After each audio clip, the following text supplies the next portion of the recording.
Hi, I'm so glad you stopped by. I'm going to read this story called School Lunch. If there's one thing I love for lunch, it's a peanut butter and jelly sandwich. Mommy packs it for me almost every day. On Monday, I decided to try something totally different.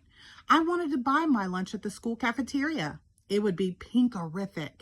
They were serving spaghetti and meatballs with raspberry jello for dessert.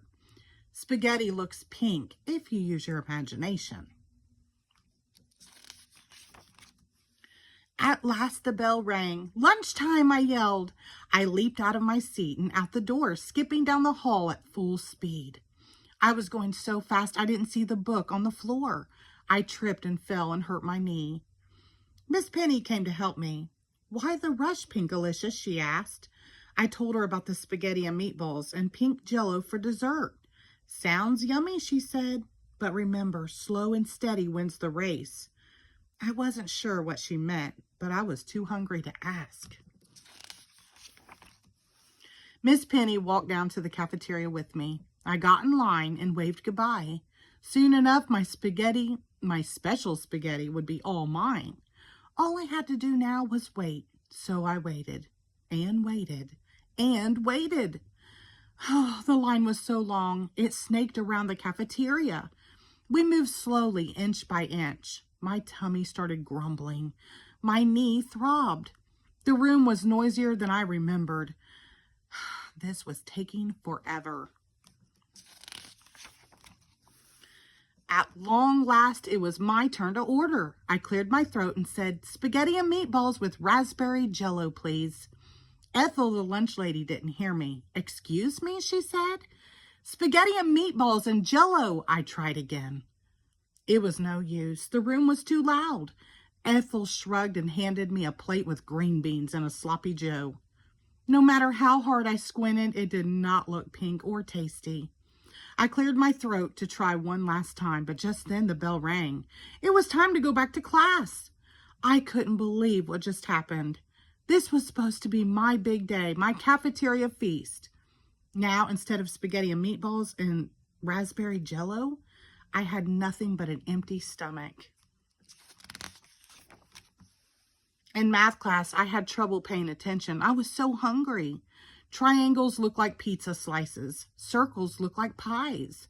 When Miss Penny showed us that a square cut diagonally makes two triangles, I thought she was cutting a sandwich in half. My tummy grumbled. That night, I told Mommy and Daddy about how everything had gone wrong, how I had tripped and fallen, how I had hurt my knee, how it had taken forever to get through the line, and when I finally got there, the lunch lady couldn't hear my order. "I'm sorry, honey," said Daddy. "Would you like me to make you a peanut butter and jelly sandwich for tomorrow?" asked Mommy. I didn't know what to do. Today did not turn out very well, but tomorrow they were serving grilled cheese sandwiches. I like grilled cheese. "I'll try again tomorrow, except this time I'll be prepared," I said. I finished my dinner and went to my room. If I was going to actually eat the school lunch, I needed to have a plan. The next day at school, when the lunch bell rang, I pulled out the plan I had made the night before. Step 1, I read out loud, "Watch your pace. Slow and steady wins the race." I made sure not to rush to the cafeteria, and this time I made it without falling or bruising my knees. Miss Penny was right. This was much better. At the cafeteria, I got in line and looked around. There were still lots of kids ahead of me. I started getting frustrated, but then I remembered my plan was prepared. Step 2, I read, "If the line is long, just sing a song." I began singing to pass the time. I made it through "Pinkle, Pinkle, Little Star," and "Mary Had a Pink Old Lamb." And what was just about finished with "Old Pink Donald" before I realized I was almost at the front of the line. "Are you singing something?" asked Ethel, the lunch lady. I started to answer her, but the cafeteria was so loud she couldn't hear me. That's when I knew it was time for step 3 of my plan.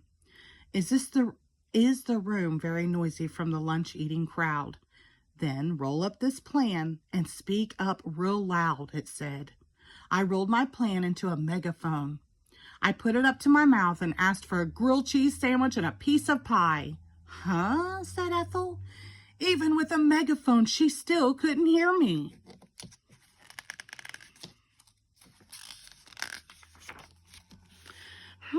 I thought. She could hear me when I was singing. I know. May I please have a grilled cheese and a piece of cherry pie? I sang. This time, Ethel heard me. Yes, you may, Ethel sang back, handing me the cherry pie. Here's your grilled cheese, sang the other lunch lady, giving me another plate. And how about some strawberry milk, sang the third lunch lady. Thank you, I sang back. You are welcome, sang the three lunch ladies in perfect harmony. The cafeteria was completely quiet as everyone listened to them sing. When they finished, everyone clapped and yelled, "Hooray!" The whole room filled up with our cheers. The lunch lady trio took a bow. I sat down and finally got to eat my cafeteria feast. The end. Thank you.